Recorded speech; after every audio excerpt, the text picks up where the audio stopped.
am so excited to finally do this video. I'm going to talk about my Lasik experience, why I did it, how I'm feeling, what it's like, all those things. So, I started wearing glasses in fourth grade, and then contacts, I think, was eighth grade. And so, I'm going to be 41. So, it's been a long time, like over 30 years. And I'm the kind of person who just never liked my glasses. I only was wearing them in the morning or at night. So they always kind of reminded me of bedtime. Um, I probably had a handful of glasses over the 30 years. I get them, changed every like 4 or 5 years. I'm just not a glasses person. And I've always thought about LASIK, but they told me to wait until you're done having kids. So I was like, it was always in the back of my head. One of my friends did it when we lived in California together in our 20s. And I've just always had in the back of my head. And recently I had like three friends get it done, like boom, boom, boom, like pretty close together. And so we had some money in our flex spending account that we had to use up. And I was like, you know what? I just need to do it. And I'm a crazy researcher, but I'm like, I am not going to go down the rabbit hole. I'm going to do a little research and then I'm going to just get a get signed up for a consultation. So I went for my consultation at one place and I scheduled it, but the surgery was going to be pushed back until like a couple months. And it was like a far away drive. And I was like, okay, I have it on the books, but I don't know if this is going to work timing wise and all that. So then my friend told me about this other place. And I was like, okay, that sounds way better. You don't, because the initial place that I'd have to wear my glasses for 2 weeks straight before they could do the exam. And I was like, that sounds bananas. I do not want to be in my glasses for that long.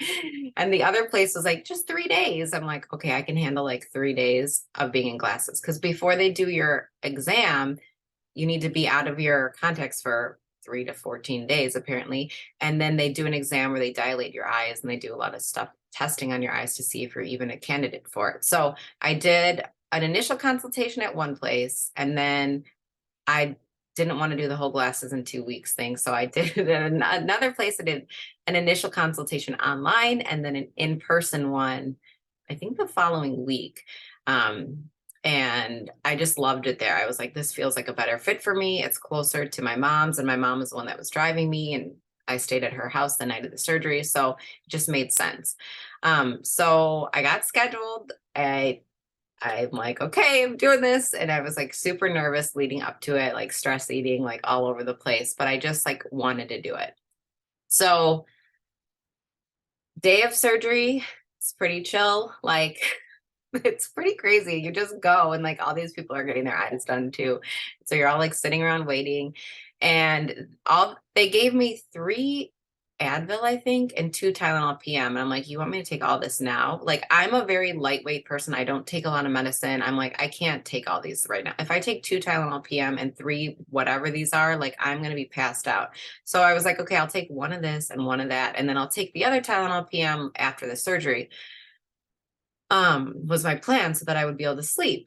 But I took the first one to help like relax and like get a little bit calm or whatever. So something was going on and they were behind. And so I took my Tylenol PM at 1, and they told me initially, like, you'll be one of the first people in, but they had something going on there. So they were behind. So I didn't get in until 3. And I was like a nervous wreck because I'm just like anxiously waiting for them to call my name and just to get this going.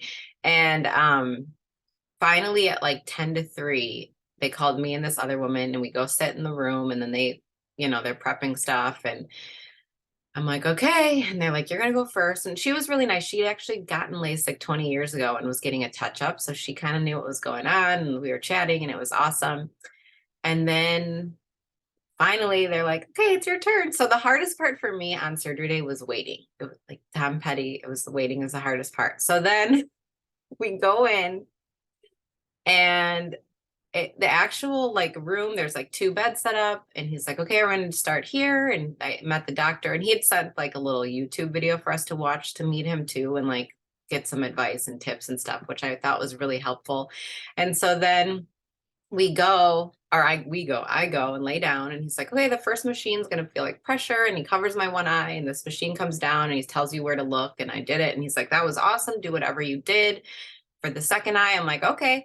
So all I was doing was taking my deep breaths and I was just trying, I'm like, I'm just trying to stay calm. He's like, well, keep doing that. So then, they do that. So now your eyes are like really blurry. You're like, okay, what's happening? So then they help you walk to the other table, and that's where like the laser part happens. And so they had numbed my eyes, and I'm like laying there, and then they're like, look at the lights, look at the green light. You're gonna smell a weird smell. So that's something people warned me on. It smells like a straightener, like burning hair almost. You're gonna smell a weird smell for a minute and just keep looking at the light or whatever. And so they like I could actually see what he was doing. Like I could see him peel the thing. I was looking and it was fine. And I was just, and then like they're reading numbers to each other with your prescription, and then they count down. And I'm like, oh, they're counting down. That's it. That's it. So that's one eye. Well, the second eye wasn't numb enough apparently. So he went and went to like move the thing. And I was like, I flinched a little. He's like, you felt that, didn't you? Don't be a hero. I was like, I'm just trying to stay calm and look at the light. And so he numbed, like put more numbing stuff, and then he did it. And same thing, it was like so fast. And then they put the goggles on and they tell you to put your sunglasses on, and they're like, okay, go, like run along now, like you did it. And I was like, did that just happen? And you can kind of see, but it's like you're underwater. So your eyes are like real weird and they want you to just close them. So I closed my eyes. My mom would go to the car. I'd close my eyes the whole car ride home. We got food. And so then when we ate the food, I like kind of opened my eye, kind of kept my eyes closed. Well, then I'm supposed to take a nap. And I took the other Tylenol PM, took my other Advil, and I could not fall asleep. I think, and now like thinking back and talking to my mom, I'm like, I used to try to take Tylenol PM like in my 20s when I couldn't sleep. It didn't work for me. So and I think too, when you take it and then you have to stay awake, it like wears off or it's something. So I was like so awake and anxious because I could not sleep, and I knew I was supposed to sleep, and I'm a rule follower. So I just laid there with my eyes closed and then listen to sleep stories, and then I listen to music, then I listen to TV. Finally, I made it until like I said, my surgery ended at like 3:20. We got home at like 3:45, 4. I laid with my eyes closed for 3.5, 4 hours and could not fall asleep. And so finally at like 7:45, I'm like, I'm ready for sleep. I actually took something for anxiety, and because I was getting really anxious because my one eye felt like okay, and the other eye felt like something was in it, and it was just like watering, watering, watering, watering, watering. I'm like, oh my God, it's moved. Something's wrong. This isn't good. And my mom's like Googling. She's like, no, this is fine. It's supposed to feel like something's in your eye and blah, blah, blah. You're going back in the morning. Just relax. But I was just nervous. So I took something for my anxiety. And then finally at like 7:45, 8, I could go to sleep. And so, like I said, when I would open my eyes a little bit to like go to the bathroom or whatever I needed to do, it was just like you were underwater and then you could kind of see. So I go to bed 7:45. I get up a bunch in the night to go to the bathroom, but I slept until 5. So I got a lot of sleep. And then I woke up and I could see. And I was like, this is bananas. Like I can see. And I still had to wear my goggles. So I'm like looking real crazy. But it was just such a cool thing. So then I could see. Then I had an appointment at 8 in the morning, and she's like, yeah, you have some inflammation in your right eye. So it makes sense why your eye was bothering you. And because it was inflammation, she's like, this doctor doesn't mess around with that. I'm prescribing you more drops. So these were things I didn't think about. It was like the after process. My husband had a trip afterwards, and I was like, I can watch the kids by myself. That was a bad idea. So if you have stuff like that, you should probably want your partner around the week after you do LASIK, because you did just go through something serious. So my eyes, they were just like were sore the next day. I think from like when they had the thing in to keep them open, and just from all the stuff that happened to them, they just like hurt Saturday. And so they prescribed, normally you have to take like I don't know if it's an antibiotic or what, but you have to take like this one drop, and then like the tear drops, and then one other drop or no, maybe it was just those two. I don't know, just a couple things. And then they gave me these like hydro eye pills to take. Well, because I had inflammation, they prescribed 2 other sets of drops, a steroid and an antibiotic to take orally. And I'm like, I hate taking medicine, but I'm like, whatever, I'm not messing around with my eyes. So then I had to go back on Monday. Yeah. Monday to follow up and check on the inflammation and see how my eyes were doing. Everything was looking better.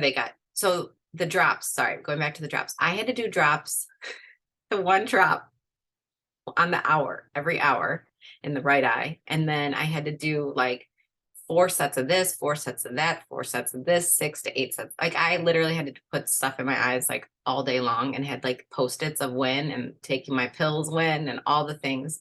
So I had post-its of how to do it all. So it was just a lot. It was a lot. And then Thursday I went again for another checkup and like everything was looking good. So then Friday was my last day with the extra drops and with all the drops pretty much. So that it was a week post surgery. And literally on that Friday, my eyes felt better. Like nothing had happened. It was so bizarre. I mean, now I'm 2 weeks out, a week and a half out. They're still a little dry. And I just have to use like the tears when I need them, and like my hydro gel tablet, but I'm done with all the extra drops. And yeah, sorry, I'm all over the place. So I wanted to just say, I didn't really think through the eye drop thing and how many I was going to be using and how I would feel. I felt pretty good, but like I said, my right eye just felt like something was in it. It felt like there was like a dry contact or like a cat hair. Like the day of, it felt like there was a cat hair because that's happened to me. But like later, it just felt like something was in it. So moral of the story, I would do it again in a heartbeat. I would not do it when your spouse is going to be out of town and you have 2 little kids. I'm still sleeping in my goggles because I don't trust my children. They keep coming in my bed. And I still am not wearing eye makeup. They said you can start to wear mascara, but they don't want it to be waterproof mascara. And you can't rub your eyes. You can only dab them. So I was like, well, and you have to still wear drops. I'm like, how am I going to wear mascara and then put in eye drops like 6 to 8 times a day? And it's not waterproof. I'm going to mascara down my face. So that's another thing I didn't really think through, but they said at the 30-day mark, I can go back to wearing lashes and all the things. So I'm going to kind of just like wear mascara when I really need to. So if I look a little weird, that's why. No eye makeup, just regular makeup. But I didn't really think that through either. Like, I guess I was like, oh, I'll be fine in a week. But I mean, I can wear it, but I'm still scared to take it off and also like to have to like put eye drops and I'm afraid I'm going to get it in my eye and I just don't want to mess with it. So that's me in my situation. But yeah, it was amazing. I'm excited and I've been wanting to record this video. I want to add in the little clips of like on the day and after and like the little videos I was making afterwards, but I did it and I can see 2020 and it's awesome. So if you have any questions though, let me know and always talk to a doctor. I'm not a doctor. This is just my experience. And I think I got it all covered here. All right. Thanks for watching.